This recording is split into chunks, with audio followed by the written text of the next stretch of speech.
ஒரு லண்ட மாதிரி வருமா? நம்ம பார்த்த வேலை எல்லாம் ஒட்டு வருமா? ஏங்க உங்க பேக் கீழே விழுந்துருச்சு.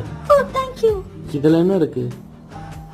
இந்த செயின் உங்களுக்கு எப்படி கிடைச்சது? நான் ஃபர்ஸ்ட் டைம் படிக்கும்போது என்னோட ஃப்ரெண்ட் இது எனக்கு கொடுத்தான். ஆனா நான் டூர் போகும்போது அவன் காணாம போயிட்டான். எல்லாரும் என்ன சொன்னாங்கன்னா அவனை கரடி சாப்பிட்டுடுச்சுன்னு சொன்னாங்க.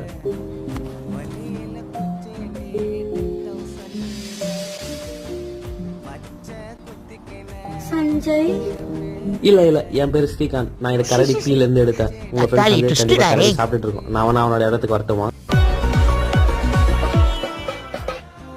அவ்வளவுதான் காட்ட முடியும், அதுக்கு மேல காட்ட முடியாது. மத்த கம்பெனிகள் காட்டலாம், ஆனா